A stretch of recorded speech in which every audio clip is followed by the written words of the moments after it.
les permita grabar localmente, ya lo he hecho. Así que vale. Bien.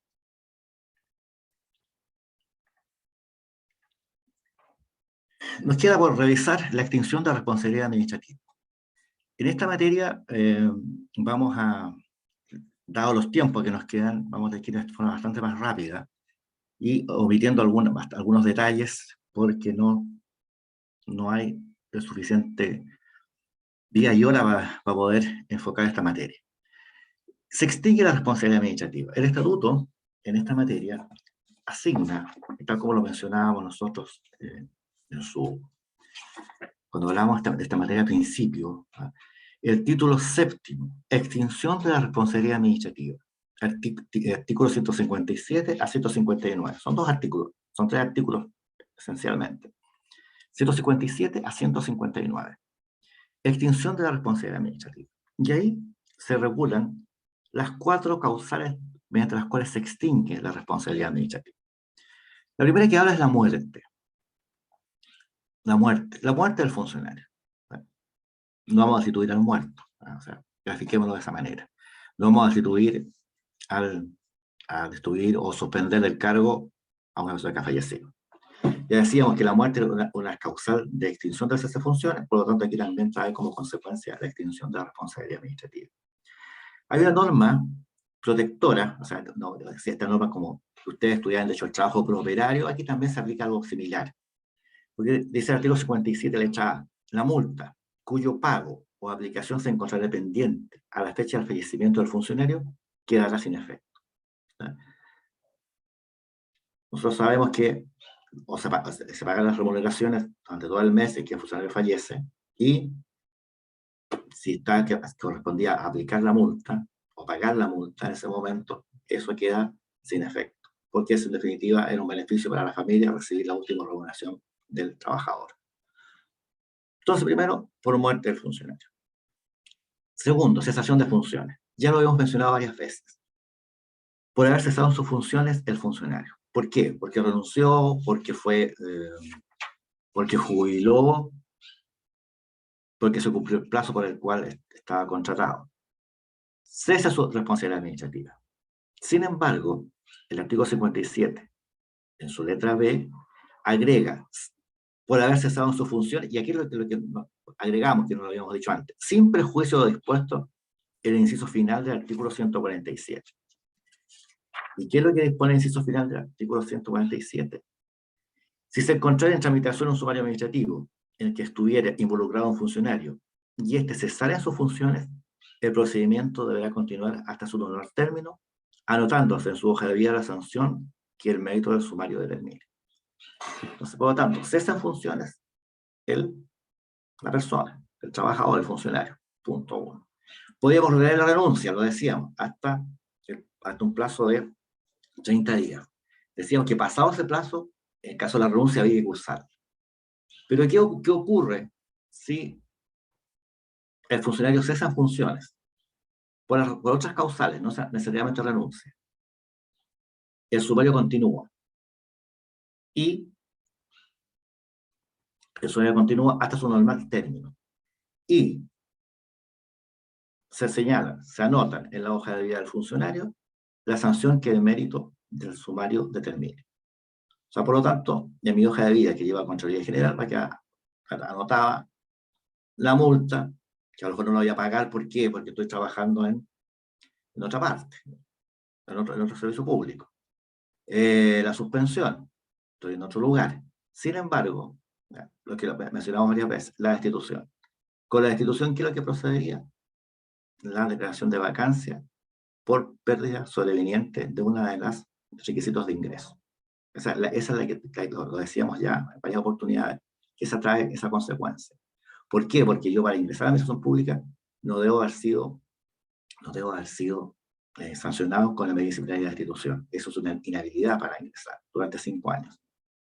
Por lo tanto, si yo estoy inhabilitado, me da esa inhabilidad por 5 años, es una pérdida sobreveniente de mis requisitos de ingreso, y por lo tanto, si yo estoy trabajando en el servicio público, la destitución no va a ser como destitución, sino va a haber una medida de declaración de vacancia en virtud de que esa institución se constituyó en una causal, en una pérdida sobreviniente de los requisitos de ingreso. Y por lo tanto voy a tener que, vamos a tener que irnos a la, vamos a tener que ir a la, a la, a la resolución que declara vigencia.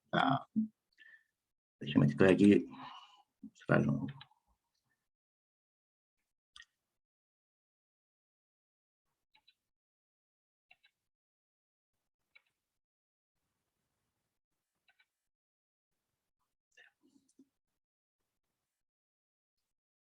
Vamos entonces ahora, estamos viendo la cesación de funciones entonces. Esa es la causal de se extingue la responsabilidad administrativa. Cumplimiento de la sanción. Naturalmente, cumplo la sanción. Pagué la multa, fue suspendido por 30 días, se extingue la responsabilidad administrativa. Y por último, prescripción de la acción disciplinaria. Esta sí que me interesa que la tengamos en cuenta. ¿Y por qué? Porque el artículo 158 señala lo siguiente. La acción disciplinaria de la administración contra el funcionario prescribirá en 4 años contados desde el día en que éste hubiera incurrido en la acción o omisión que le da origen. No obstante, si hubieran hechos constitutivos de delito, la acción disciplinaria prescribirá conjuntamente con la acción penal. Entonces, aquí tenemos que hacer esta distinción. Prescripción de la acción disciplinaria. Primero, si solo son faltas administrativas, 4 años, contado desde el día en que se hubiera incurrido en la acción o omisión que le da origen. 4 años. ¿Esta prescripción es de quién? Es una prescripción que corre en contra de quién? De la administración.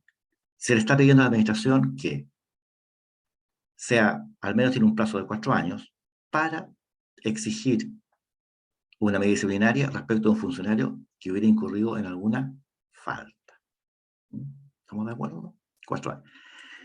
Si los hechos fueran constitutivos de delito, esa prescripción de la acción disciplinaria prescribe conjuntamente con la acción penal. Tiene que ver entonces con la naturaleza de los hechos. Si son simples faltas administrativas, 4 años contados desde el momento en que se incurrió en la omisión o en la acción que da origen al incumplimiento de esta obligación. Pero si esos hechos son constitutivos de delito, aquí la acción disciplinaria de administración tiene un plazo diferente y va a tener que operar en los mismos términos que la acción penal. Entonces será de 5, 10 o 15 años según corresponda a la naturaleza del delito. ¿Estamos de acuerdo en eso? Eso es bien importante tenerlo en cuenta, esta diferenciación. Falta administrativa, 4 años. Hechos constitutivos de delito, prescribe conjuntamente con la acción penal. Esto, ¿por qué? Porque a la administración se le da un plazo para que pueda actuar si un funcionario ha incurrido en faltas u omisiones, en el cumplimiento de sus obligaciones funcionarias. Así se hace esta diferenciación. Finalmente, y para concluir esta parte del estatuto administrativo, quisiera referirme a 2 puntos, bien básicos, y que uno de ellos ya lo hemos estudiado. Lo hemos mencionado muchas veces, pero aquí lo vamos a tratar de ver en el contexto del estatuto. En primer término, quiero que veamos un recurso de reclamación. El artículo 160 del Estatuto Administrativo contempla un procedimiento de reclamo ante la Contraloría General de la República. Esto nosotros lo mencionamos cuando hablábamos el semestre pasado del acto administrativo. Y decíamos que voy a reclamar a la Contraloría un acto administrativo. Si era funcionario, de acuerdo con el Estatuto Administrativo. Y mencionábamos este artículo. Y lo mencionábamos nomás. Y los particulares, que no eran funcionarios públicos, podían reclamar en los términos que en ese momento señalábamos y de acuerdo a un dictamen que también incorporamos a ustedes, se los enviamos y que ustedes lo estudiaron. ¿Qué dice el artículo 160? Esto para los funcionarios públicos. Los funcionarios tienen derecho a reclamar ante la Contraloría General de la República cuando se hubieran producido vicios de legalidad que afectaran los derechos que les confiere el presente estatuto. Entonces, es un reclamo que tienen derecho a usar los funcionarios, a ejercer los funcionarios. ¿Cuándo? Cuando hubiere vicios de legalidad que afectaran los derechos que conferidos por el estatuto administrativo. Esa es. ¿Dónde se reclama? Ante Contraloría General. Plazo. Aquí el estatuto señala, hay una diferenciación. Plazo de 10 días hábiles contados desde que tuvieron conocimiento de la situación, resolución o actuación que da lugar al vicio que se reclama. Si se trata, segundo, de beneficios o derechos relacionados con las remuneraciones, el plazo para reclamar será de 60 días. Entonces, el funcionario tiene un plazo de 10 días, regla general, y si se trata de remuneraciones, el plazo es de 60 días. ¿Reclama ante quién? Ante Contraloría General. ¿Y por qué? Por vicios de legalidad. Esto lo mencionábamos cuando pasamos el punto de las calificaciones. Y ahí dijimos que el funcionario tenía derecho a reclamar ante Contraloría, pero por vicios de legalidad. Y se recuerda, mencionábamos nosotros, ¿cuáles eran? Que no fuera fundamentado el acuerdo de la Junta Calificadora para asignar una nota, asignar un puntaje, que la Junta Calificadora no estuviera integrada por quienes corresponden. Eran vicios de legalidad, vicios reglamentarios. La Contraloría, en este sentido, y esto es importante que ustedes lo tengan en cuenta, no va a interceder, no va a intervenir si lo que se está evaluando es el mérito, la oportunidad o conveniencia de las decisiones. La Contraloría aquí lo que se preocupa y la atribución que tiene es para solo verificar los vicios de legalidad, donde hubiera irregularidades desde el punto de vista jurídico. Los aspectos de mérito, oportunidad, conveniencia, gestión, están expresamente vedados aquí. ¿Por qué? Porque la causal la cual se puede invocar son vicios de legalidad. ¿Estamos de acuerdo en eso? Eso es bien. Por favor, es bien importante que ustedes lo tengan en vista, en cuenta ese punto. Parte procedimental. La Contraloría recibe el reclamo del funcionario, lo resuelve previo informe del jefe de servicio por regla general. Este informe debe ser emitido dentro de los 10 días hábiles siguientes a la solicitud que le formule la Contraloría. La Contraloría pone en conocimiento del servicio público el reclamo. Este tiene un plazo de 10 días para responder, contestar ese reclamo. Pasado ese plazo, con o sin el informe del servicio público, la Contraloría resuelve el reclamo, para lo cual dispone de un plazo de 20 días hábiles. Además, está decir que estos plazos poco se cumplen, ¿no? Pero sí están establecidos en la ley. Regulación, artículo 160 del Estatuto Administrativo. Ahí está. ¿Los funcionarios reclaman de acuerdo con esto? Sí, reclaman. Y principalmente en la experiencia que uno tiene viendo jurisprudencia administrativa, pago de remuneraciones, uno de los puntos que se reclama, y sobre todo el aspecto de calificaciones. El aspecto de calificaciones. Y el último punto estatutario que vamos a revisar. Hemos visto este procedimiento de reclamo ante Contraloría General de la República, y el segundo punto, quiero que veamos la prescripción. El estatuto regula prescripción, y la regula no de una manera sistemática, sino en forma dispersa en algunas disposiciones. La regla general. El estatuto administrativo señala en el artículo 161 que los derechos de los funcionarios consagrados en este estatuto prescribirán en el plazo de 2 años contados desde la fecha en que se hubieran hecho exigibles. Plazo para reclamar que los funcionarios tienen un plazo de 2 años. Pues, en caso contrario, opera la prescripción. Reclamar que los derechos que contempla el estatuto, derecho al ascenso, por ejemplo, derecho a la derecho al ascenso, un derecho a lo mejor a un feriado que no se me ha concedido, se me ha denegado, derecho a permisos que a lo mejor me hubiesen sido denegados sin un fundamento plausible, los permisos de paternidad o permisos de protección de la familia, etc.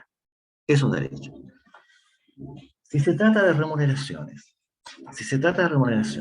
el estatuto contempla un plazo especial para la remuneración. El artículo 99 consagra una prescripción especial. El derecho al cobro de las remuneraciones que establece el estatuto administrativo, establece el artículo anterior, es decir, el artículo 98 del estatuto, prescribe en el plazo de 6 meses contados desde la fecha en que hubieran sido exigibles. Entonces, en el caso de las remuneraciones, que establece el artículo 98 del estatuto, hay un plazo de prescripción especial de 6 meses contados desde la fecha en que se hicieron exigibles. Y para concluir en general sobre la prescripción que estamos hablando, que tengamos una visión general de la institución, recordemos que para la administración hay un plazo para intentar la acción disciplinaria en contra del funcionario, que ya hemos señalado, se encuentra regulada en el artículo 158 del estatuto y que se refiere a 4 años si son faltas administrativas, un plazo de prescripción de 4 años, y un plazo que será el mismo de la acción penal, si es que los hechos son constitutivos de delito. Y ahí tenemos la situación de la prescripción, cómo está tratada en el estatuto administrativo. En verdad, y aquí yo quisiera ser bien franco con ustedes, me hubiera gustado que pudiéramos analizar o profundizar algunos otros puntos. Sin embargo, el tiempo no hay.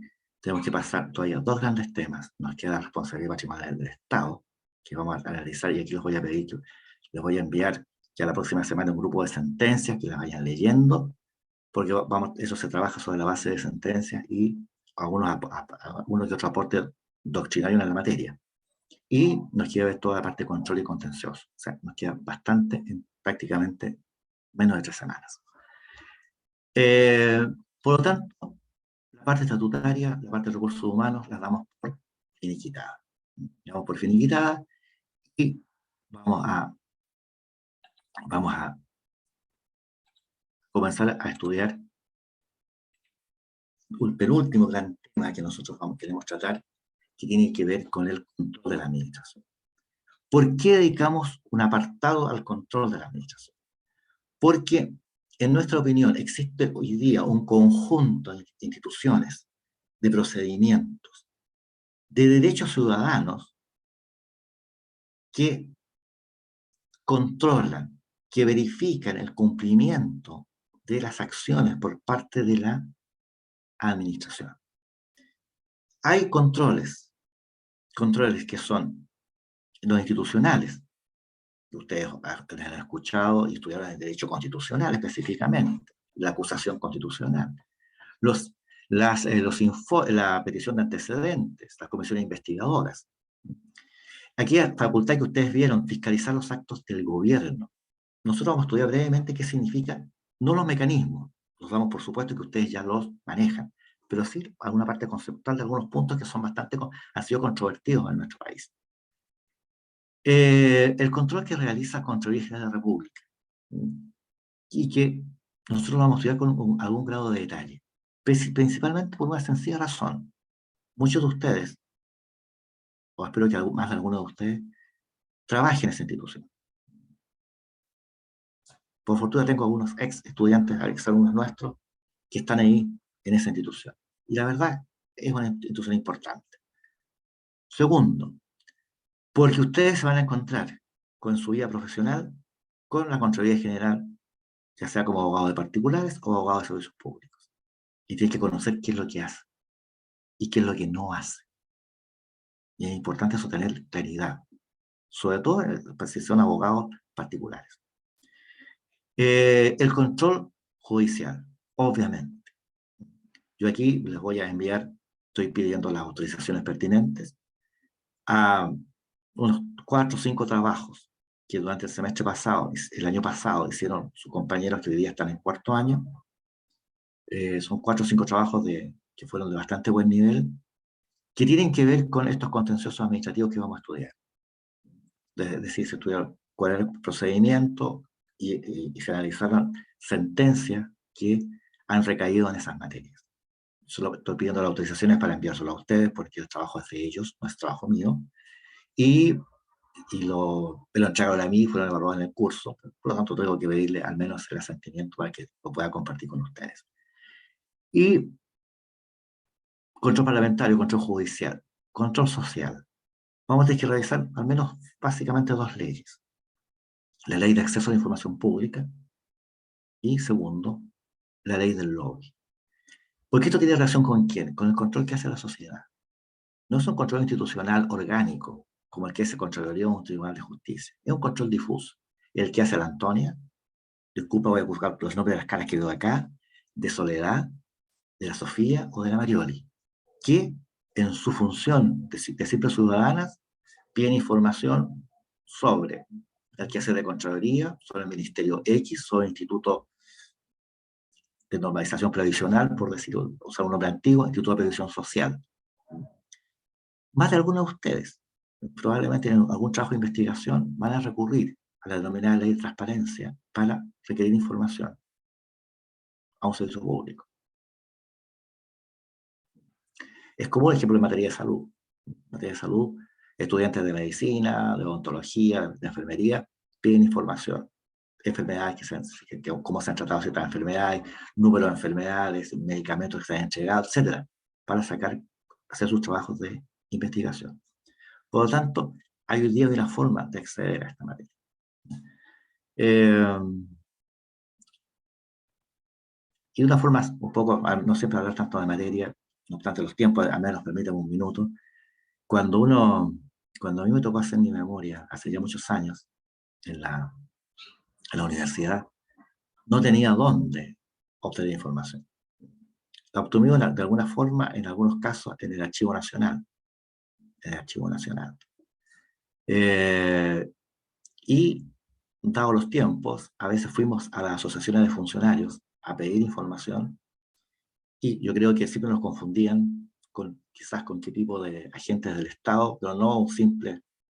Es cierto, yo ya con mi amigo trabajábamos ya, y a lo mejor llegaba vestido un poco más de corbata, más formales, pensaban que a lo mejor éramos de organismos de seguridad que andaban buscando información y no nos entregaban jamás los estatutos de la NEF, de la Asociación de Funcionarios de Impuestos Internos, del trabajo. Por ahí alguien una vez, el director fue dirección del trabajo, que parece que estimó que éramos personas honorables y nos entregaron los antecedentes, nos entregaron los estatutos, y nosotros estábamos trabajando eso. Y lo que hicimos al final, tuvimos que irnos al Archivo Nacional a buscar así, a nado, o sea, literalmente, a buscar información. Bueno, eso hoy día es más fácil encontrarlo, incluso en algunos casos está puesto está en las páginas web. Eso que vamos a estudiar brevemente sobre esta materia, muy breve. Entonces, el control de la administración. El control de la administración.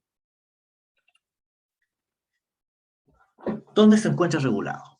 El control, nosotros no hallamos en el ordenamiento jurídico ni en las bases de institucionalidad una referencia al control, pero sí las hallamos en la propia Constitución Política de la República.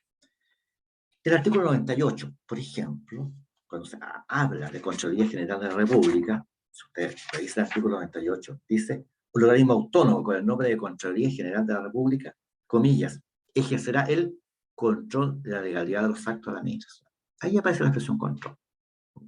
Artículo 98 de la Constitución Política de la República. También podemos encontrarlo a propósito del Tribunal Constitucional, cuando el artículo 93 se habla de las leyes interpretativas de la Constitución Política, de las leyes orgánicas constitucionales. Veamos, son atribuciones del Tribunal Constitucional, dice el artículo 93, ejercer el control de constitucionalidad de las leyes que interpretan algún precepto de la Constitución, de las leyes orgánicas constitucionales y de las normas de un tratado que versen sobre materias propias de estas últimas, antes de su promulgación. Entonces ahí tenemos algunas referencias a la expresión control. Cuando nosotros estudiamos el Congreso Nacional y vemos el capítulo 5, vemos que hay dos cámaras, Cámara de Diputados y el Senado. Y dice, son atribuciones exclusivas de la Cámara de Diputados, artículo 52, fiscalizar los actos del gobierno. Fiscalizar los actos del gobierno. Y aquí viene ese es un mecanismo de control, como lo veremos más adelante. Por lo tanto, nosotros podemos encontrar en el artículo 53, artículo 98, en el artículo 93, número 1 de la Constitución, fuentes que se refieren al control, fuentes constitucionales. También, de una manera indirecta, y esta es una interpretación que se ha dado, para poder establecer la responsabilidad a que aluden los artículos 6 y 7 de la Constitución Política, tiene que haber habido una verificación, una comprobación para llegar a establecer una responsabilidad. Entonces también, de una manera tácita, se entiende que los artículos 6 y 7 de la Constitución Política de la República regulan el control, porque, implícitamente. ¿Por qué? Porque para establecer responsabilidades tiene que haber un órgano que determine esa responsabilidad, que compruebe que hay faltas al artículo 7, inciso primero, por ejemplo. Falta de competencia, la investidura. Entonces, por lo tanto, los artículos 7 y 7 también se entiende que son fuentes de control, pero una fuente indirecta, una fuente implícita, puesto que al menos en forma expresa no está la noción de control señalada de manera directa, explícita en la normativa que hemos mencionado. ¿Qué es el control? Una simple noción. Es la verificación, la comprobación del cumplimiento de normas jurídicas y normas técnicas. Para nosotros, aquí en la administración, es importante que tengamos en consideración esta noción de no solo que es cumplimiento de normas jurídicas, ¿ya? Porque eso es como muy de los abogados, pero yo siempre he querido informar que ustedes, o sea, hemos querido que nuestros abogados sean un poco más abiertos, ¿ah? Y que también tengan la visión de que también hay otras normas que también se pide que se cumplan. Son las normas técnicas. Normas técnicas contables, por ejemplo. Y ahí se controla también. A lo mejor nosotros no somos los expertos. La Soledad no va a estar viendo ahí si está bien imputado, el asiento contable corresponde. Bueno, a lo mejor le va a ser un poco más difícil. Que la Antonia, que ve las normas de construcciones. O sea, bajo va a tener que pedir la asesoría al constructor si tiene 5 centímetros, 8 centímetros, la muralla, etcétera, de acuerdo a las normas técnicas. Pero eso es lo que queremos destacar, que es examinar el cumplimiento de normas jurídicas, sí, y también normas técnicas, de la disciplina que corresponde, la contabilidad de la construcción, por ejemplo. Importancia del control. La importancia del control son dos fundamentalmente. Para nosotros como abogados, y lo estudiamos en el primer semestre, es un elemento del Estado de Derecho. Recordemos todas las frases, las expresiones de los profesores Elías Díaz, de don Alejandro Silva Bascuñán, de Pablo Lucas Verdú. Siempre está la idea del control de la administración, legalidad de la administración. Entonces, es un elemento importante del Estado de Derecho. O sea, es un elemento del Estado de Derecho el control. Y específicamente lo que a nosotros nos interesa el control hacia la administración del Estado. Primer punto. Segundo, es un instrumento para la toma de decisiones. Y aquí quiero, de alguna manera, a ustedes involucrarlos en algo más allá que la simple ley. Por favor, siempre no tomemos en sentido despectivo, pero que veamos que también que el mundo es más allá de la ley, que son las tomas de decisión. Y esto es un elemento importante de control. ¿Qué nos significa? Nosotros evaluamos decisiones, las controlamos, cómo se desarrolla. Y ahí tenemos que tomar medidas correctivas. Por eso es un instrumento para la toma de decisiones, el control. Supongamos, ustedes mismos Pensemos en situaciones personales propias. Ustedes tienen su presupuesto. ¿Ya? Yo tengo 50.000 pesos en el mes. Ustedes a lo mejor comienzan a gastar, pero va a ser un control. Supongo al 15 de un día 15. Dice, ¿cuánto me queda? Hoy me he gastado 45.000 pesos, me quedan 5.000 hasta fin de mes. ¿Qué voy a hacer? Voy a tomar, ya, ¿sabe qué más? Voy a tener que bajar estos gastos. Este gasto no lo voy a poder hacer. Voy a dejarlo para el próximo mes. Voy a pedir, a lo mejor voy a pedir plata a mi papá, a mi mamá, a mi hermano, que me preste 10.000 pesos para poder solventar un pago que tengo que hacer. Entonces, el control siempre está presente en nuestras vidas.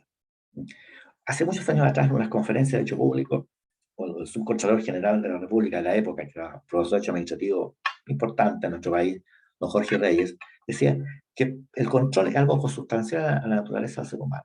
Decía, incluso nosotros mismos siempre tenemos medidas de control. Desde la mañana, despertamos. Probablemente usamos un reloj, un despertador. Y eso es medida de control. 6:30, 7, 8, la hora que sea. Después están las otras formas de control. Tengo que salir a las 8 de la mañana para llegar a las 8:30 a mi oficina, supongamos. Eran épocas, cuando ocurrió esto fue hace muchos años atrás, de restricciones vehiculares masivas. ¿No? O sea, no puedo salir, el auto ya está con restricción. Ya tengo que irme en micro. Entonces, eran todas ciertas medidas que uno permanentemente habían de control a la ciudadanía, control personal, y que uno debía cumplir. A ustedes mismos les pasa. Yo soy papá, soy padre. Tengo hijos un poco más grandes que ustedes. ¿No? Pero también los controlamos. La hora de llegada, con quién sale, cómo sale. Yo siempre me causa gracia porque a veces las clases presenciales es mucho más, más, más cercano. O sea, a veces cuando los papás se acercan a ustedes a la pasada, o se acercan la mamá al papá, hace caso cuando llegan tipo 11, 12 de la noche, y siempre si vienen con algunos aromas etílicos o, o, o da cigarro, cosas así. Yo recuerdo que mi mamá cuando estaba chico, ya, bueno, amenicemos un poco la clase, porque yo tenía como 18 años, o 19 años ya en la universidad, y mi mamá cuando yo llegaba a clase, de clase, se acercaba y me saludaba, y me miraba con una cara, porque yo llegaba pasado a cigarro. Entonces mi madre pensaba que yo estaba fumando. Yo les recuerdo, les cuento esto que hasta el año 2005, porque ahí me recuerdo las primeras reglas sobre fumar en público. Ustedes entraban a las 8:30 de la mañana a clases y ya estaban 15 estudiantes fumando. A la 1 de la tarde, esas salas de clases eran azules. O sea, no se veía ahí. Porque todo, el 70%, 80% de mis compañeros fumaban. Sí, profe. Yo llegaba a mi casa pasado a cigarro, o sea, como si hubiese fumado una cajería en la mañana. Y eso, bueno, medidas de control. Así eso apuntaba esto que a uno Sí, lo andaban profe, ahí variando. comentando eso, profe, tiene toda la razón. Yo cuando estudié en el PEDA, mi profe, Janina, espérate un poquito, déjanos, no te escucho mucho. ¿Puedes hablarlo más fuerte? sí, le Soy decía yo que yo estoy que con el... puede Ahí sí. ser que cuando estudié en el pedagógico, mi profe, que era un honoris causa de química orgánica, llegaba a las 8 de la mañana, encendía en la sala de química, encendía estas cosas de fuego, no me acuerdo cómo se llamaba, se ponía al medio y se encendía un cigarrillo. Y él empezaba fumando y toda la clase estábamos fumando hasta las 2 de la tarde y era increíble el olor con el que uno salía de clase. Eso porque se permitía fumar en sala. Y en salas de este deporte, en salas pequeñísimas, Pequeña, sí. salas pequeñas. Vea, yo les cuento, por ejemplo, le diría al profesor que a lo mejor ustedes cuando vean seguridad social, probablemente les van a decir que vean el texto. Del texto de un libro del profesor Patricio Novoa. Patricio Novoa fue en salida. Y don Patricio Novoa era un panderío súper simpático, ¿no? Pero llegaba a las 11:30, me acuerdo que llegaba a la clase. Lo primero que hacía, buenos días, cigarro. A empezar la clase, terminaba el cigarro, apenas estaba ya terminando el cigarro, lo apagaba y nos vamos encendiendo el otro. O sea, se fumaba, yo creo que en la hora y media de clase se fumaba por lo menos 10 cigarrillos, uno tras de otro. ¿Ah? Con tenían las manos. ¿Ah? Bueno. Ya es otra historia del cigarro que no nos metamos en.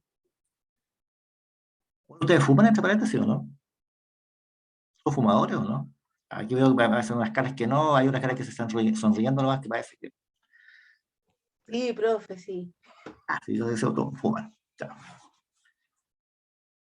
Se voy además para la salud y para el bolsillo, ¿va? Las dos cosas, y para el bolsillo cada día más. Tengo entendido que están carísimos. Ya, aquí un profe, ya que con esto terminamos esta parte de pelambre. Aquí un profe en la universidad, hace años atrás, que sus colegas, sobre todo uno de ellos, ya dijo, ya no tengo cigarros. O sea, en el fondo dejó un poco de fumar, que llega todos los días. Tenía un puchito a las 10, 9 de la mañana, a las 10:30 tenía un puchito, 11:30 tenía un puchito. Dijo, oye, me gasta, yo creo que a la semana, 2 cajetillas, pero las gasta él. Entonces ya empecé a no tener cigarros, o así me estoy dejando de fumar, tengo poco, y yo para fumar escondida, porque ya al fondo tenía que estar pagándole, y dijo, no es que no tuviera plata, o sea, ya veo si una persona que no tiene recursos, ya le convido, pero y era costumbre, y todos los días, o sea, no gastaba en cigarro y fumaba, como decía antiguamente. Oye, que voy a hacer un comentario, ya, pero si usted, lo está quedando grabado, así que no lo hago mejor. Mi señora cuando antes que me conociera me decía que siempre fumaba bolseando, ¿no? Siempre le pedía a los compañeros un cigarro. Ya, pero eso no vayan a repetir, por favor, y bórrenlo de la grabación. Si no, me puede costar el divorcio. Ya, importancia. Finalidades. ¿Qué finalidades persigue el control? Nosotros en este sentido vamos a remitirnos a un documento más bien del área de la auditoría, ¿no? Que a mi juicio es bien importante, porque auditoría significa control. Finalidad de control. Primero, asegurar los derechos fundamentales. O sea, yo creo que una de las primeras cosas básicas del control es eso, asegurar los derechos fundamentales. Puede que no esté explícito en todas partes, pero cuando se hace el control es eso. Segundo, velar por la eficiencia y la eficacia de las decisiones administrativas. Hoy en día ya nuestra legislación ha recogido esas ideas y las hemos visto nosotros. Tercero, verificar las operaciones contables. Las operaciones contables presupuestarias. Eso también es una función de control. Y lo vamos a ver nosotros, en los distintos mecanismos siempre hay algo de eso. Y por último, la adhesión a las políticas institucionales. Estamos hablando del control en términos generales, ¿ah? El control macro, grande, no los controles jurídicos, el control administrativo, que eso ya hay ciertas partes que no intervienen, o otras que son esencialmente eso. Esto a nivel general, lo que un control busca. Condiciones para ejercer el control. Profesor, Digo, antes, ¿podría repetir la primera finalidad, por favor? asegurar los derechos fundamentales de las personas. Ya, muchas gracias, profesor. No, que era eso, Nicolás. Condiciones. Mira, las condiciones aquí se ha dicho, y aquí voy a tomar una frase, unas palabras del profesor José Luis Sea, de un texto que se llama Derecho Político, si mal no recuerdo, de la Universidad Católica. El profesor Sea fue un distinguido profesor de la Universidad de Chile y la Universidad Católica, principalmente, esta última. Condiciones. Las condiciones decía, mire, que hay unas atribuciones. Perfecto. Pero a mi juicio la que quiero destacar es el adecuado criterio contralor. ¿Y por qué el adecuado criterio contralor? Porque es en definitiva quien controla puede tomar muy buenas decisiones en su función, pero también muy malas decisiones. Y puede entorpecer la vida institucional, la vida de un servicio público. Y eso es tremendamente importante. Porque el órgano de control tiene atribuciones. El órgano de control siempre tiene atribuciones. Los quiero solamente hacer una breve referencia. Busque ustedes información, solamente dejo la inquietud. Acusaciones constitucionales. La acusación constitucional es un instrumento de control que tiene ¿quién? La Cámara de Diputados. ¿Y qué ha pasado en Chile? No le hablo del último año, ni los 2 últimos años. Pensemos de la década del 50 hacia adelante. ¿Qué pasó?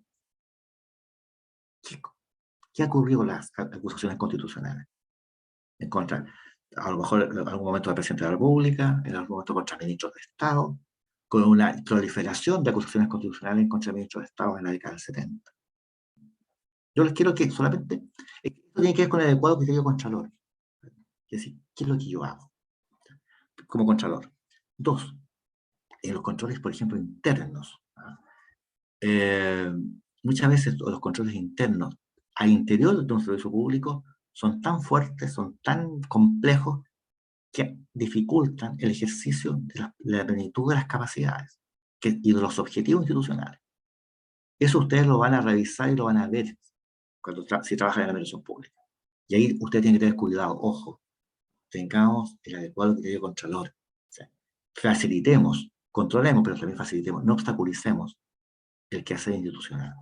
Es una cosa también bien importante tenerlo en consideración, porque la importancia que tiene este instrumento, el instrumento de control, y quién lo está ejerciendo.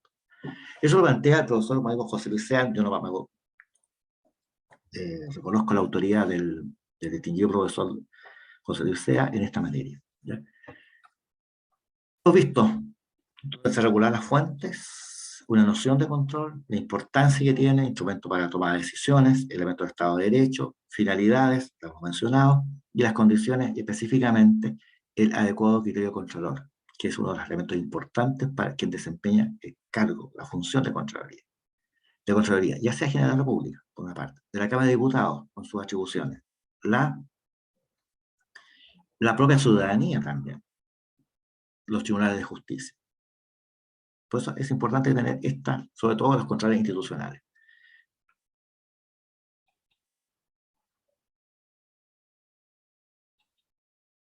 Clases de control. Aquí vamos a hacer una revisión, pero rapidísima, de una clasificación de control. Perdón, de controles. De acuerdo a quién la realiza. ¿Quién lo realiza? Un control administrativo, órganos de la administración del Estado. Contraloría General. Los órganos de control interno. Control parlamentario, el que realiza el Congreso Nacional. Y lo vamos a estudiar en detalle. El control judicial, que realiza los tribunales de justicia. Lo que nosotros llamamos control social, el control que ejerce la ciudadanía, a través del derecho de reunión, el derecho de asociación, el acceso a la información pública, la ley de acceso a la información pública, y la denominada también ley del lobby. Son formas de control que realiza la sociedad. Y ahí tenemos una categoría de controles. Dos, control jurídico y control de mérito. El control jurídico. ¿Quién se preocupa del control jurídico? El control jurídico apunta a la verificación del cumplimiento de las normas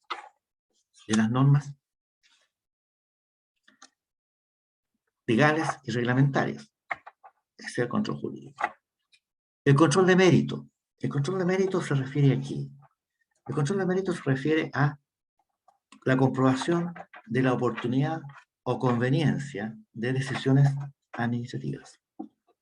Oportunidad o conveniencia.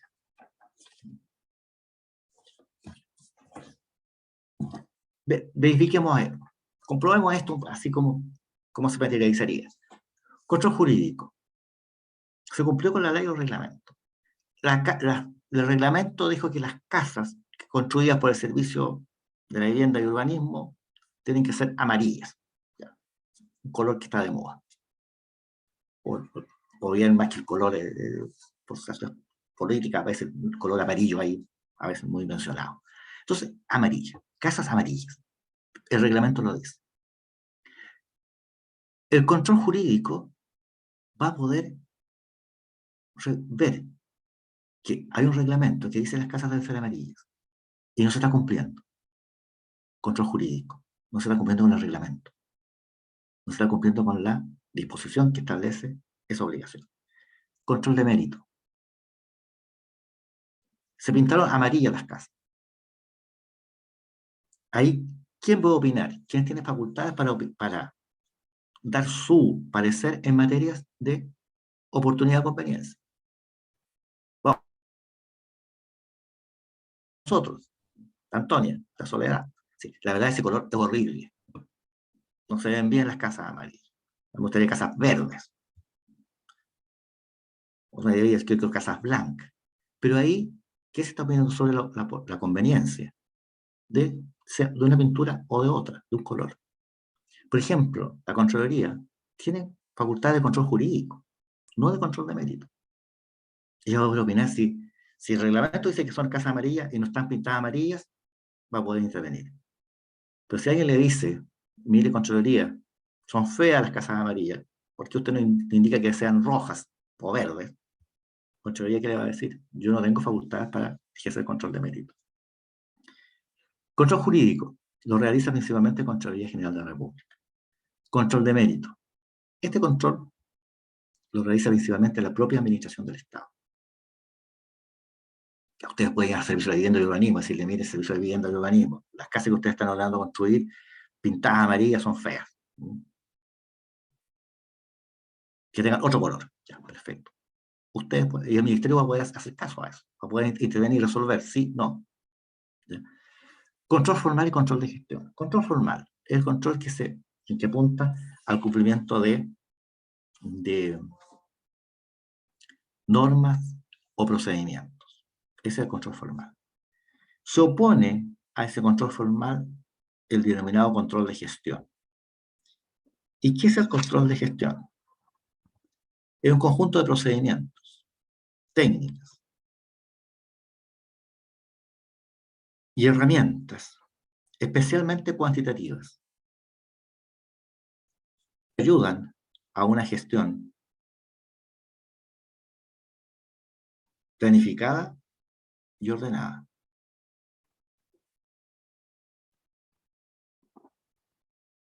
Mejorando en su ejecución el logro de objetivos estratégicos.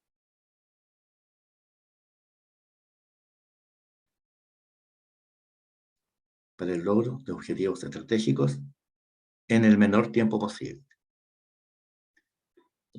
El control formal apunta al cumplimiento de ritualidades, de ritos.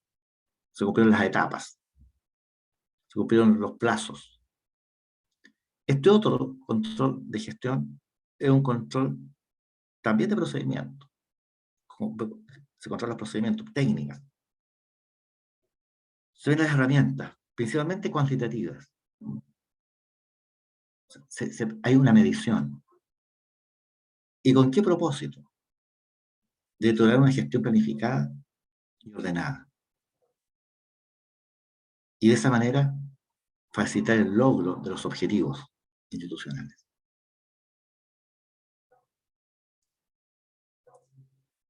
Ese es el control de gestión. El control de gestión, ¿quién lo realiza? O sea, hoy día el control de gestión lo puede realizar la administración activa, no Contraloría General de la República, como lo vamos a ver en su minuto. Cuarto, control preventivo y control represivo. Control preventivo, que se realiza, es aquel que se realiza antes de una actuación. Se realiza previo al acto. Ejemplo, la toma de razón. O sea, antes que el acto produzca sus efectos, se tomaba razón. ¿Se acuerdan ustedes? Y después el acto se notificaba y se publicaba y se cumplía. Control represivo es aquel que se ejerce después de que la actuación se ha realizado. Los sumarios administrativos. La fiscalización que hace normalmente la Cámara de Diputados. Pensemos en la acusación constitucional, los hechos ya pasaron. Después que ocurrieron después que ocurrieron estos hechos, interviene el órgano de control. Control represivo. Hoy día la tendencia son los controles represivos. En materia de controles preventivos siempre ha habido una objeción. Hay que estos controles preventivos dificultan la oportuna toma de decisiones, porque hay que pasar por estos controles previos. Entonces, en general, sobre todo en la parte de la administración, han sido reacios a abogar por ellos. Sin embargo, desde el punto de vista jurídico, hay bastante discusión. Y, por ejemplo, en materia municipal, los actos de la municipalidad están exentos de toma de razón. Y muchas veces se ha dicho que las municipalidades deberían estar sujetas a sus resoluciones a toma de razón. Y se evitarían muchas situaciones irregulares en la gestión municipal. Pero es un tema opinable, controvertible, o sea, solamente se los dejo así como inquietud. Control interno y externo, quinta categoría de control. Control externo o interno. El externo, este interno y el externo tienen que ver con la administración, con el órgano de administración que realiza el control. El interno se realiza al interior, dentro del propio servicio público. ¿Y cuáles son esos órganos? Se llaman órganos de control interno, se llaman contralorías, departamentos de inspección, de fiscalización, de auditoría. Pueden tener distintas denominaciones, pero es un control que se realiza al interior del propio servicio público. ¿Cuál es el fundamento? ¿Cuál es la fuente de estas normas de estos órganos de control interno? Es la propia Ley Orgánica de Contraloría General de la República.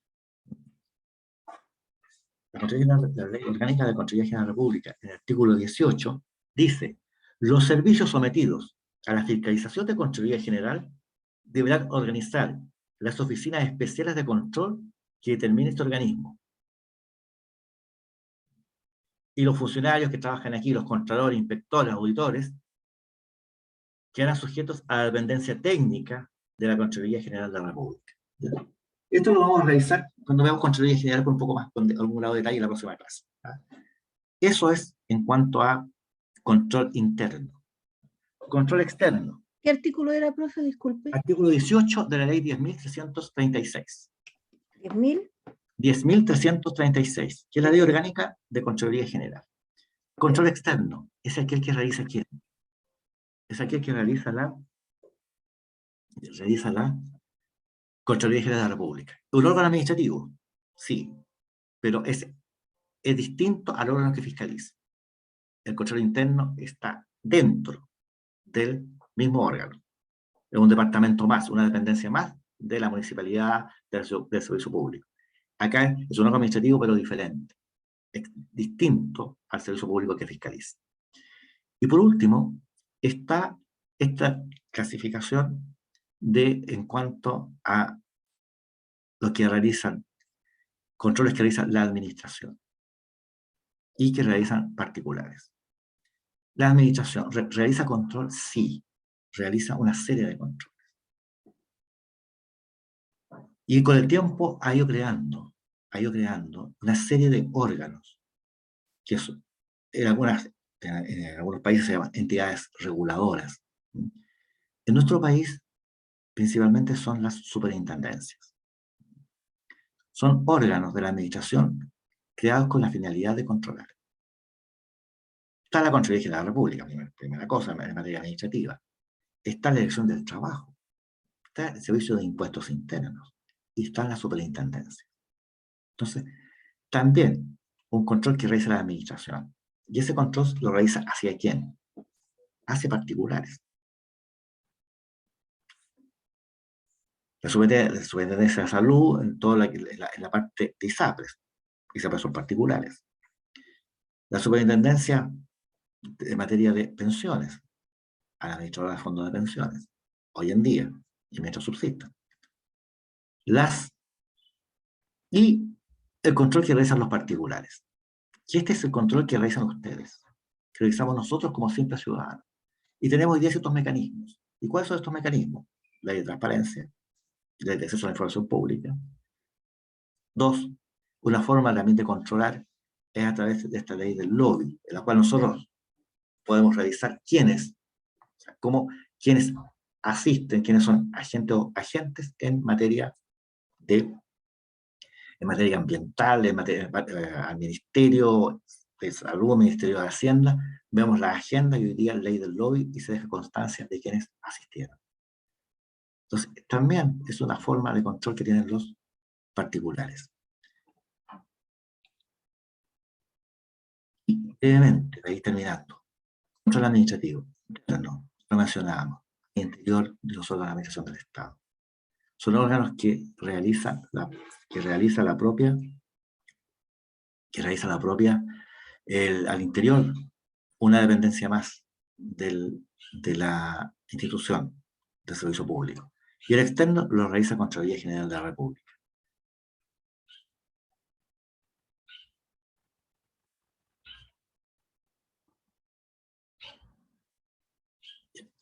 Quisiera al menos que me dispensaran un minuto y dar por pasada esta materia, porque la verdad ustedes la estudiaron en detalle, pero quisiera al menos el control parlamentario. Y la próxima clase vemos control administrativo, control parlamentario. Son fundamentalmente dos puntos que quiero tratar con ustedes. Uno, fiscalizar los actos del gobierno. Primero, ¿qué significa fiscalizar? Fiscalizar significa emitir juicios críticos. Por lo tanto, es una facultad amplia que tiene la Cámara de Diputados. No es solamente control de legalidad, es un control amplio, emitir juicios críticos sobre los actos del gobierno. Por lo tanto, aquí pueden emitir conceptos sobre el mérito, sobre la gestión, sobre la oportunidad. ¿Ya? Entonces, la atribución es mucho más amplia. No es control de legalidad, es más amplia. Segundo, respecto a los actos del gobierno. Son las acciones de quién? Del gobierno. Y cuando se habla de gobierno, aquí han habido hasta el día de hoy ciertas interpretaciones. Para algunos, gobierno solo significa presidente de la República y ministerios. Para otros, gobierno es el presidente de la República y todos los órganos colaboradores del presidente de la República en su función de gobernar y administrar el Estado. Vale decir, toda la administración pública. ¿Estamos de acuerdo? Para algunos, gobierno sería quienes ejercen función gobierno. Hoy día sería el presidente de la República, ministerio. Hoy día tendríamos que tener antiguamente se hablaba de los intendentes, hoy día serían los delegados presidenciales regionales o delegados presidenciales provinciales. Eso es un sector de la doctrina, opina eso. Y otro sector opina que gobierno son todos los órganos colaboradores del presidente de la República. Todos. Es decir, toda la administración del Estado. Importancia de esto que tiene.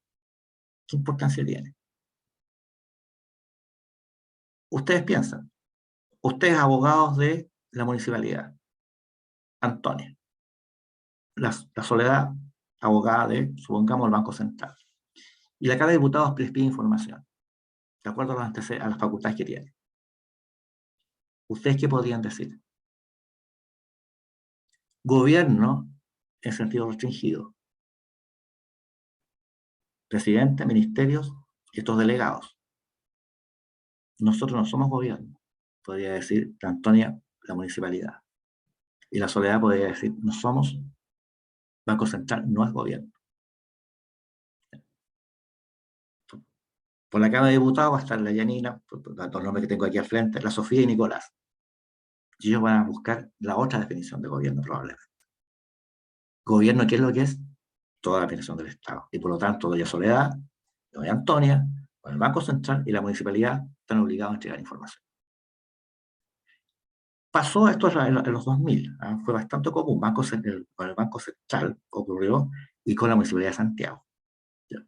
Ahí ocurrió, al final se entregó la información, porque políticamente era difícil no entregarla. O sea, no se podía negar en un alcalde o el presidente del Banco Central a proporcionar información a la Cámara de Diputados. Pero desde el punto de vista jurídico hubo esa inquietud.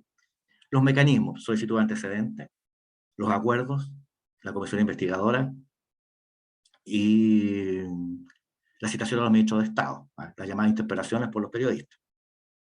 Y permítame aquí terminar con la acusación constitucional solamente con un punto. Hay varias autoridades que pueden ser objeto de acusación constitucional. Ustedes solo estudiaron en Derecho Constitucional. Lo que yo quiero al menos destacar, y lo que me interesa, que al menos para este curso ustedes vean esta perspectiva, la acusación constitucional no persigue responsabilidad política. ¿Y por qué? Porque el Senado, cuando declara culpable de qué? Revisemos la constitución política, para que no se nos vaya el detalle. La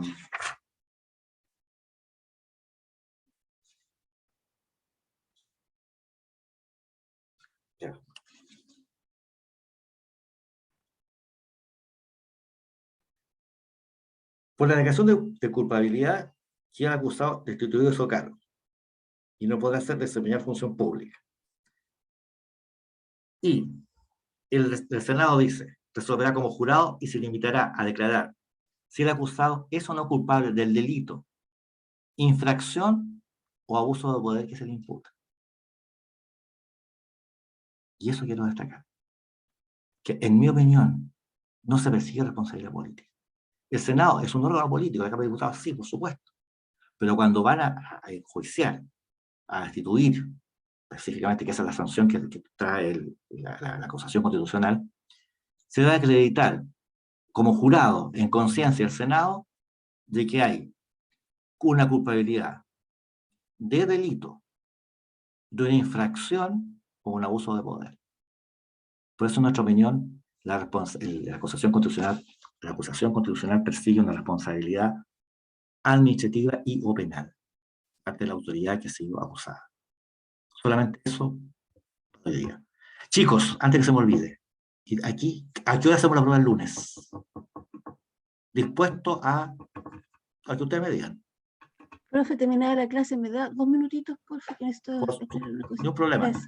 Gracias, profesor. Hola, profesor. Dígame. No sé si le parece si podría ser a las 5, ya que tengo una prueba ese mismo día de 2:30 a 4:30. Lo que ustedes me digan. Si ustedes me dicen a las 5, a las 5. Si me dicen a las 7, a las 7. Si mis compañeros igual están de acuerdo, que se haga a las 5. Ya, a ver, hoy día estamos a cuánto. Hoy día es viernes. 10. Pero 24 asistentes. Bueno, tengo que tomar la decisión con los asistentes, porque aquí no puedo esperar Yo que... no tengo problemas con la hora que dijo la compañera. No sé si mis demás compañeros tendrán problemas. ¿Tienes problemas? No, profesor, Sí. yo no tengo problema a las 5. Ya, a las 5 entonces. Yo encuentro que un poco tarde. Ya, Yo igual encuentro que está bien la hora. Hola, profe. dígame. Compañeros que tienen que- Estaba hablando Sofía, pero no sé, no escucho. Disculpa, No, Sofía.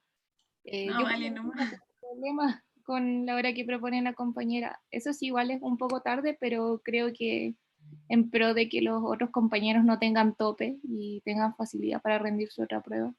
Sí, mira, yo también sería partidario de que si la Yulisa tenemos uno o dos personas que están con problemas de horario, empezar una prueba y Creo que después son terminar más, otra prueba. profesor. No es solo Yulitza, Ya, son más compañeros también, pero creo que ahora no se encuentran. ya, pero a ver, pensemos también en ellos, a pesar de que están en otro mundo. Entonces lo hacemos a las 5. O sea, Ignacio, la lamento, yo me gustaría darle gusto a todos, pero si hay personas que están, algunos compañeros que están con problemas de horario, yo prefiero a las 5 y no perjudicarles con una hora que tenga que estar, una hora menos. ¿Ya? Entonces el lunes a las 5. Bien, chicos, lo pasen bien, tengan un buen fin de semana. ¿Ya? Muchas gracias, profesor. Ya, Chao, profe, gracias. que les vaya bien. Dejamos de compartir.